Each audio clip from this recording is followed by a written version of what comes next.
so in love with you. I'm so in love with you. Love is dead. I'm so in love with you. What up, guys, and good evening. So what are we gonna do now? We're gonna take a little road trip, head out to the bay and do a little shoot for the guys over at Tommy Bahama. So this is their latest Cologne Maritime, and I want to do something really cool for them. They've been a big backer and a supporter of me, so I wanted to do something really cool for them rather than just do the typical post shoot write-up.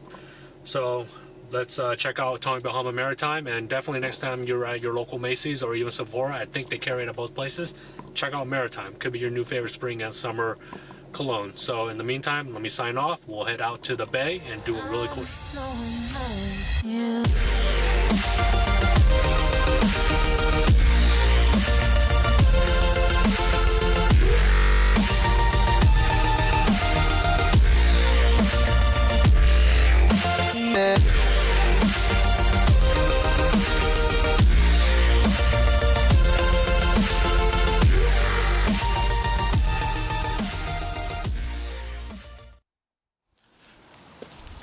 Alright guys, so I always love the cold starts, so let's do a cold start, grab all the gear, and then I want to do a little behind the scenes of how we do a shoot for a company. But first we'll get some food, and then we'll head to the beach and do that shoot. But in the meantime, cold start time.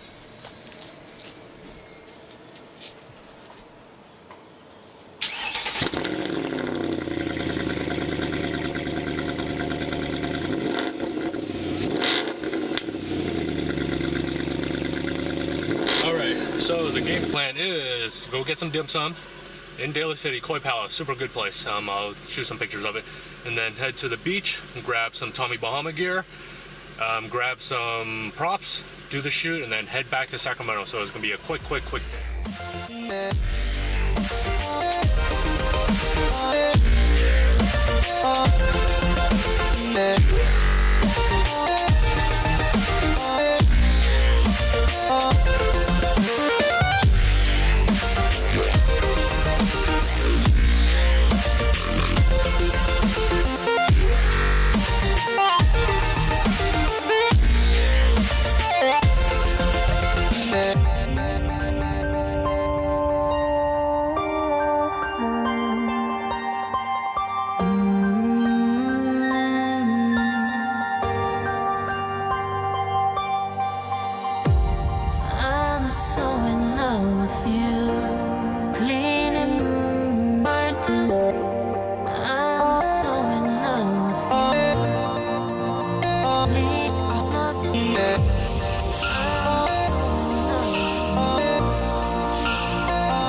Alright, you guys ready for some more car saga? So, you guys already know about my Porsche saga.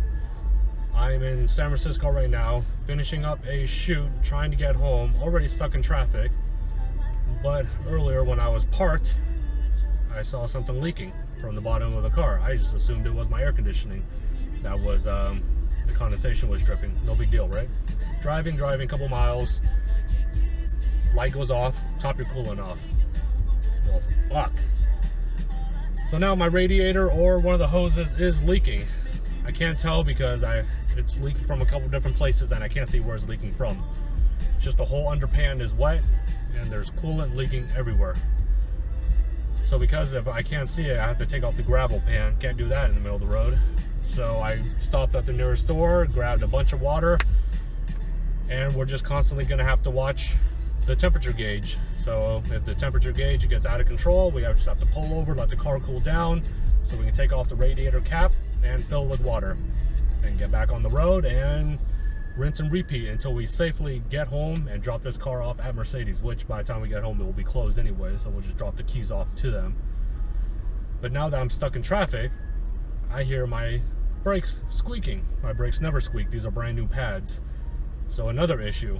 luckily there's no issues with the braking itself, but the squeaking is quite annoying while you're stuck in traffic. So that is my saga right now. Went out to San Francisco for an easy breezy shoot, just want to get home and do some editing, and the car is leaking. So first the Porsche, now the Mercedes, who knows what's next, but that is my saga right now. So all right, what is the status of the radiator situation? Well, still stuck in traffic, which traffic for this car is awful because one, oil temp always skyrockets, and two, now I'm just sitting here with the radiator leak just slowly dripping my life away.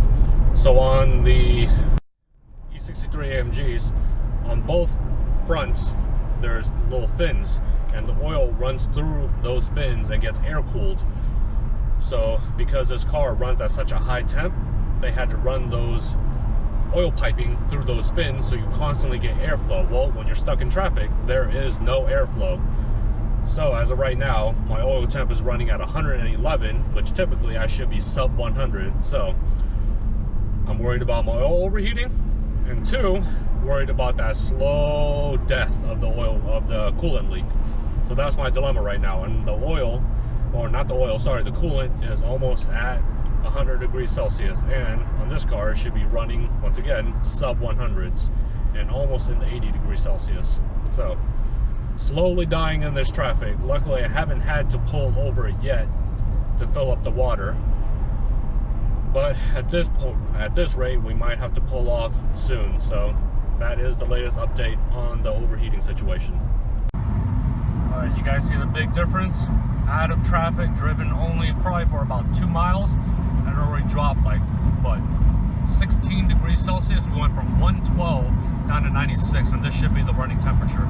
And that's the difference with that air blowing over those oil lines. And engine temp, we're still good, so we're sub 100, thank God. So we're doing well, fingers crossed. We made it. 3 hours of traffic, almost overheating, but we are here. We're gonna drop it off overnight.